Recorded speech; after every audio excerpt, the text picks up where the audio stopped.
What if the reward for saving $5 million for retirement was that you could finally stop taking risks with your money? The financial math that gets you to your first million is the wrong math for making it last.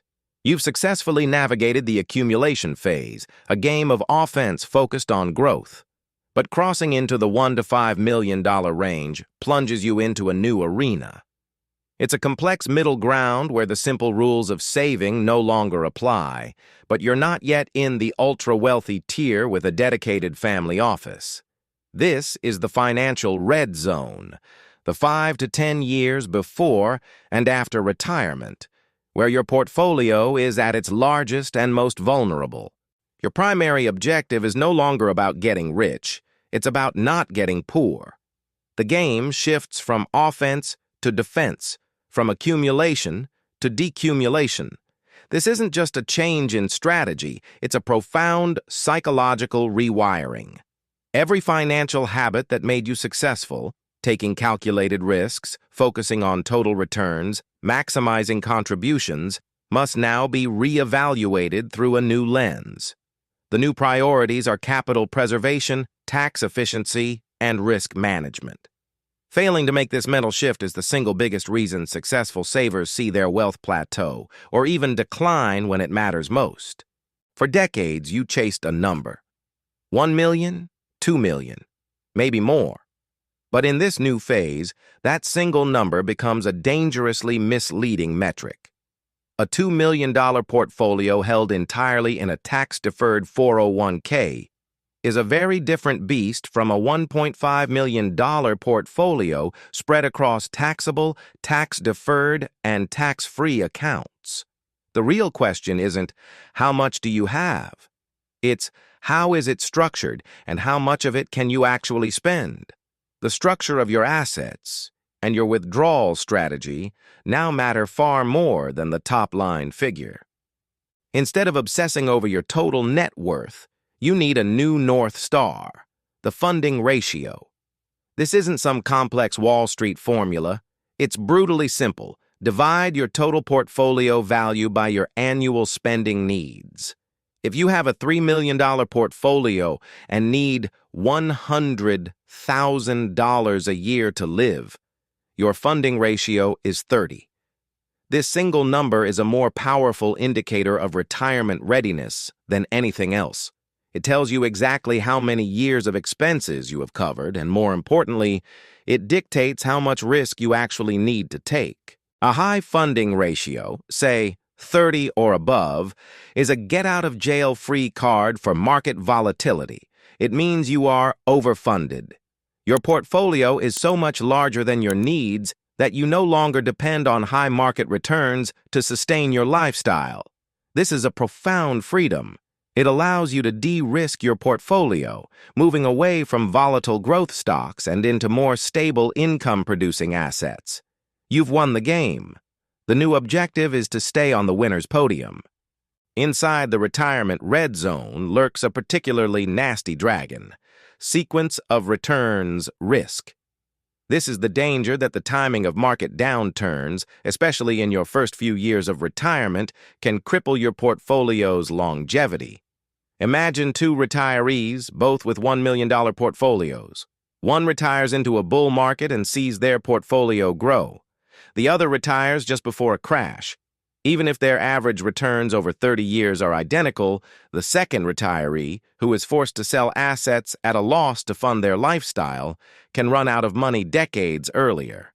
This risk is a mathematical certainty. Now, consider how this changes as you move from 1 million to 5 million.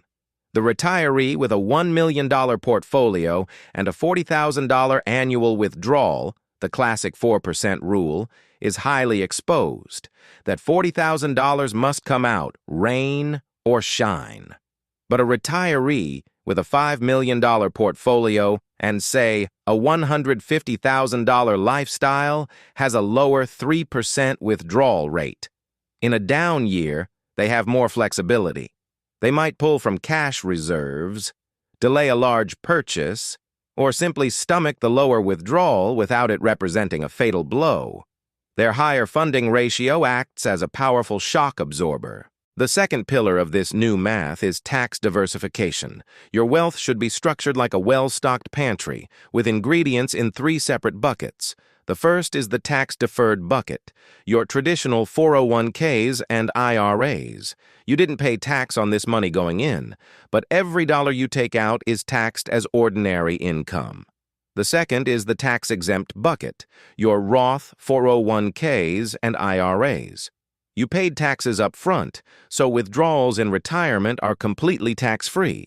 The third is the taxable bucket, your standard brokerage accounts, where you pay capital gains taxes on investment growth when you sell. Why is this separation so critical?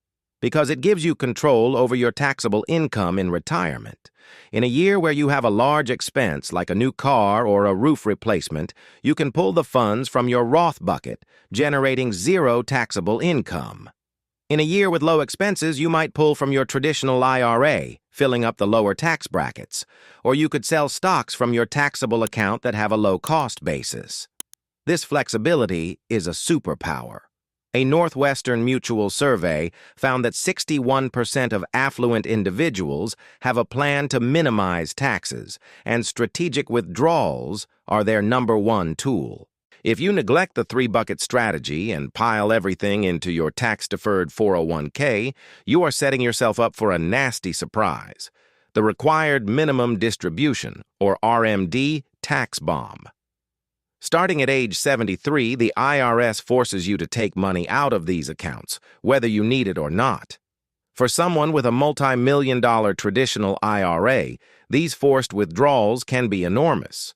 They can easily push you into a much higher tax bracket, trigger higher Medicare premiums, and increase taxes on your Social Security benefits. It's a cascading tax nightmare you create by failing to plan decades earlier. Many people who should be in this $1 to $5 million club never make it. They are what the industry calls Henrys, high earners, not rich yet. They make great incomes, but their wealth doesn't grow accordingly. Why? Lifestyle creep. As their income rises, so does their spending. Nicer cars, bigger houses, more expensive vacations. They are stuck on a golden treadmill, running faster and faster just to stay in the same place. They master the art of earning, but never master the art of keeping. Their focus remains on income, not on building a resilient, diversified balance sheet that can survive without that income. Let's visualize the psychological shift this new math creates. Picture a retiree with a $1 million portfolio and $80,000 in annual expenses. Their funding ratio is a precarious 12.5. They are glued to the stock market ticker, a knot in their stomach with every dip. They need the market to perform just to keep their plan on track. Now picture another retiree with a $5 million portfolio and $125,000 in annual expenses. Their funding ratio is a rock-solid 40. They barely check the market. A 10% drop is an annoyance, not an existential threat. They have moved from needing returns to simply preserving capital. Imagine a 68-year-old retiree planning their income for the year. They need $100,000 after taxes. Their advisor shows them a dashboard. To get that cash, they can pull $130,000 from their traditional IRA and pay a hefty tax bill. Or they can orchestrate a careful juggle. They pull $50,000 from the traditional IRA, filling up the 12% tax bracket. They take $40,000 in tax-free income from their Roth IRA, and they sell $20,000 in long-term stocks from their brokerage account, paying a favorable capital gains rate. By juggling the buckets, they manufacture a lower tax bill and keep more of their own money. Here's a risk that derails more affluent retirement plans than any market crash: long-term care. A person turning 65 today has a nearly 70% chance of needing it. The median cost for a private nursing home room is now over $127,000 per year. Let's visualize a line of dominoes representing your $3 million portfolio. At the front is a single, large domino labeled 3 years of nursing home care. One unexpected health event tips it over, and it cascades, knocking over $400,000 of your capital. This single, unplanned expense can permanently alter your portfolio's trajectory and what you can leave to your family. When you have a seven-figure net worth, what happens after you're gone becomes a major financial planning issue. If your assets, your home, your brokerage accounts are just in your name, your family gets thrown into a legal maze called probate court. It's a public, expensive, and time-consuming process that can lock up assets for months or even years. The alternative for estates of this size is a revocable living trust. Think of it as a private superhighway that bypasses the probate maze entirely. Your assets are transferred to your chosen heirs efficiently and privately, according to your exact wishes, saving your family immense stress and expense.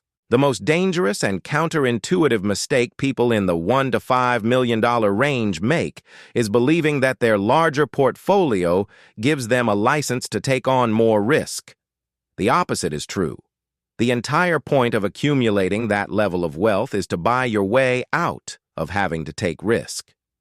A person with a $5 million portfolio and a $120,000 lifestyle has a 2.4% withdrawal rate. They don't need to chase speculative stocks or complex alternatives. Their primary financial goal has been met. The new goal is to lock in the win. It's a shift from return on investment to return of investment. This is perhaps the single most financially devastating misconception in retirement planning. Let's be crystal clear. Medicare provides very limited coverage for skilled nursing care, typically only for a short period following a qualifying hospital stay. It does not pay for the most common types of long-term care, such as assisted living facilities or in-home health aides, which constitute the majority of elder care. Believing Medicare is your safety net is like thinking a life raft will save you from a sinking submarine. You are planning for the wrong disaster. This is a risk you must self-fund, insure against, or have a brutally honest family conversation about. The 4% rule, established by a financial planner in 1994, was a groundbreaking piece of research. But it's a starting point, not a commandment. The original study was based on a 30-year retirement horizon and historical U.S. market data. If you retire at 55 and plan to live to 95, you have a 40-year horizon. If future market returns are lower than in the past, a 4% withdrawal might be too aggressive. For many in the $1 to $5 million range, a more dynamic approach, or a lower starting rate, closer to 3 or 3.5%, provides a much greater margin of safety. Conversely, another major issue is the retirement consumption gap. Many retirees who rigidly follow the 4% rule, conditioned by a lifetime of saving and frugality, end up spending far less than they could sustainably afford. They live in fear of a market crash that never depletes their capital. The result? They die with multiples of their starting principal, having failed to use the money to enhance their own lives or the lives of their loved ones. This isn't a financial victory. It's a planning failure. Your plan should give you permission to spend confidently, not just a rule for hoarding. Finally, there's the psychological trap of confidence without a concrete plan. A prudential survey revealed a fascinating and dangerous gap. A large majority of affluent Americans feel confident about their retirement. Yet, nearly 1 in 5 of them have no formal plan at all. And even more critically, only a quarter have a clearly defined withdrawal strategy. This is like a pilot feeling confident about a flight, but not having a flight plan or knowing how to land the plane. Accumulation is takeoff, but decumulation is the landing. Without a detailed plan for that descent, confidence is just wishful thinking. Getting to your first million makes you a successful saver, but navigating the journey from 1 million to 5 million and beyond requires you to become something new, the chief risk officer of your own life. It's a role that demands a different set of skills. Not the aggressive pursuit of growth, but the disciplined management of complexity, taxes, and risk. The math changes from simple addition to a multivariable equation of preservation. Your reward for winning the game of accumulation is the new, more challenging game of decumulation. This is the math that truly matters. Master the math of making it last, and you don't just secure your wealth, you secure your freedom from worrying about it.